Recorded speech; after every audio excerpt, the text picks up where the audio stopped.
सुप्रभात बच्चों। आज का हमारा अध्याय है अपठित बोध।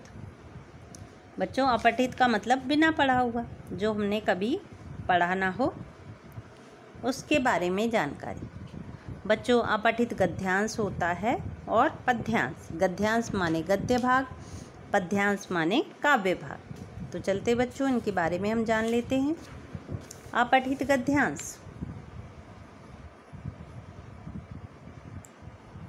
तो बच्चों, अपठित गद्यांश जैसा कि अभी मैंने बताया कि जो पहले पढ़ा हुआ ना हो। इस पर आधारित बच्चों कुछ प्रश्न पूछे जाते हैं। तो सबसे पहले हमें उस गद्यांश को बड़े ध्यान से 2-3 बार पढ़ लेना चाहिए।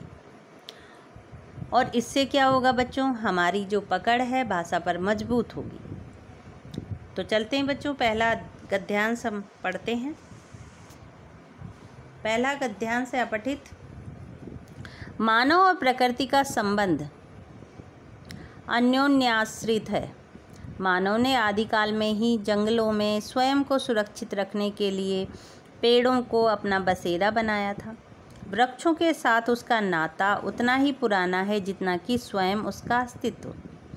तभी से मनुष्य ने जाना था कि स्वयं के जीवन को सुरक्षित रखने के लिए उसे वृक्षों को अपनाना होगा। वृक्ष न केवल हमें भोजन, ईंधन, वस्त्र, छाया, औषधि आदि देते हैं, बल्कि जीवन यापन हेतु सभी आवश्यक सामग्री यथा कागज, पेंसिल, रबर, गोंद, कोयला आदि हमें वृक्षों से ही मिलता है। इतना ही नहीं, वृक्ष कार्बन डाइऑक्साइड जैसे विषाक्त वायु को आत्मसात कर हमें प्राणवाहिनी ऑक्सीजन देते हैं। यही कारण है कि ऋग्वेद और अथर्ववेद जैसे ग्रंथों में भी वृक्षों को पूज्य बताया गया है। हमारे पूर्वजों ने वृक्षों के महत्व को समझाया था और यही कारण है कि वृक्ष हमारी परंपरा और संस्कृति से पूरी तरह जुड़े हुए। आधुनिक जिंदगी में कई बार हम वृक्षों को महत्व देना भूल जाते हैं और औद्योगिकीकरण की आड़ में भी बड़ी मात्रा में वृक्षों को नष्ट कर देते हैं। परिणाम स्वरूप पर्यावरण में होने वाले परिवर्तनों ने हमें चेतावनी दी है। यदि हम अपना जीवन बचाना चाहते हैं तो हमें वृक्षों को बचाना होगा। तो बच्चों, ये था आपका अपठित गद्यांश। अब इससे संबंधित कुछ प्रश्न हैं। जैसे पहला प्रश्न दिया है, वृक्ष हमें क्या क्या देते हैं बच्चों? तो यहाँ गद्यांश में वृक्ष हमें भोजन, ईंधन, वस्त्र, छाया, औषधि आदि देते हैं। दूसरा प्रश्न दिया गया है, वृक्ष कौन सी विषाक्त वायु आत्मसात करते हैं? तो वृक्ष कार्बन डाइऑक्साइड जैसी विषाक्त वायु आत्मसात करते हैं।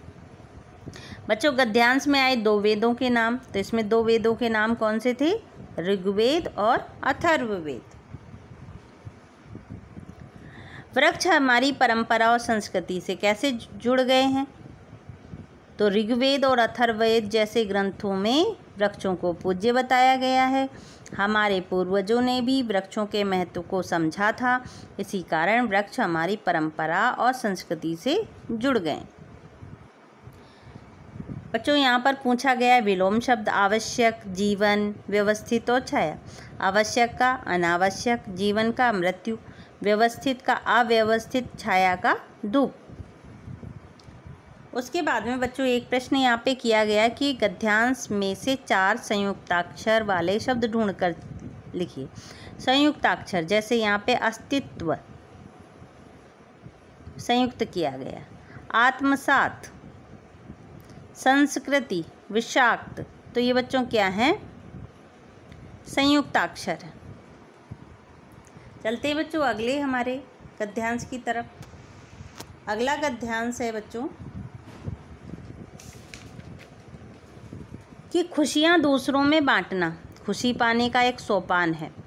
जैसे ज्ञान देने से कभी नहीं घटता, वैसे खुशियाँ बांटने से कभी नहीं घटती।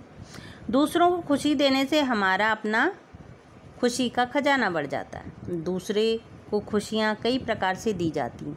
उनकी भावनाओं का आदर कर, सहानुभूति रखकर, मदद करके और दूसरों के सुख दुख में सहभागी होकर।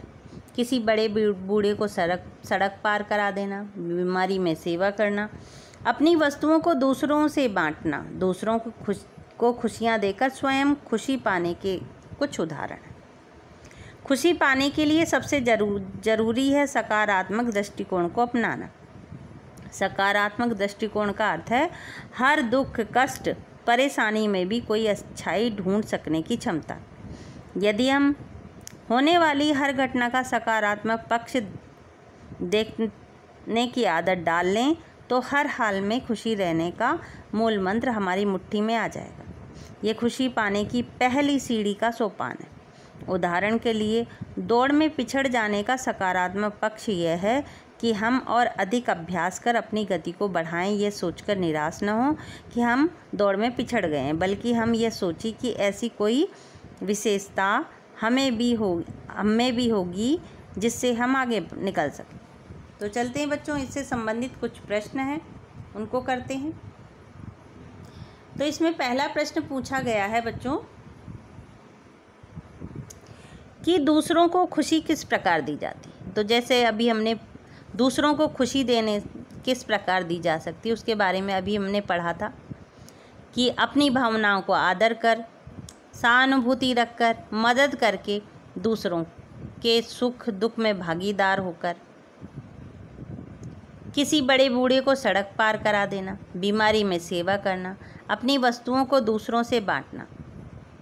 ये क्या है बच्चों? ये दूसरों को खुशी देने के, दूसरों को हम इस प्रकार खुशी दे सकते हैं। दूसरा प्रश्न पूछा गया बच्चों यहाँ पर, खुशी पाने के लिए सबसे ज़रूरी क्या है? तो बच्चों, खुशी पाने के लिए सबसे ज़रूरी है सकारात्मक दृष्टिकोण को अपनाना। खुशी पाने के लिए सबसे ज़रूरी है सकारात्मक दृष्टिकोण को अपनाना। अगला प्रश्न दिया गया है, इसमें सकारात्मक दृष्टिकोण का अर्थ क्या है? तो बच्चों, सकारात्मक दृष्टिकोण का अर्थ है कि हर दुख, कष्ट, परेशानी में भी कोई अच्छाई ढूंढ सकने की क्षमता। ये सकारात्मक दृष्टिकोण है।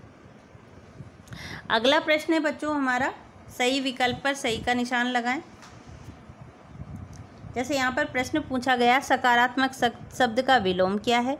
तो बच्चों, सकारात्मक शब्द का विलोम है नकारात्मक।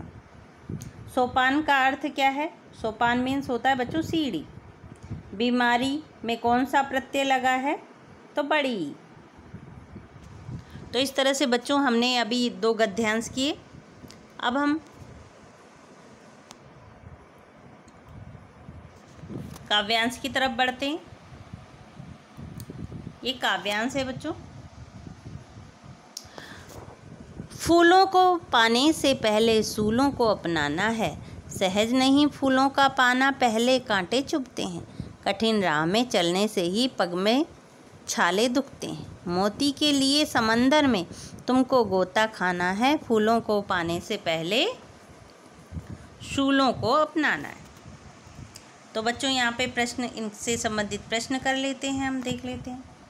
पहला प्रश्न इसमें दिया गया है, फूलों को पाने से पहले किसे अपनाना पड़ता है? तो बच्चों, फूलों को पाने से पहले सूलों को यानी कांटों को अपनाना पड़ता है।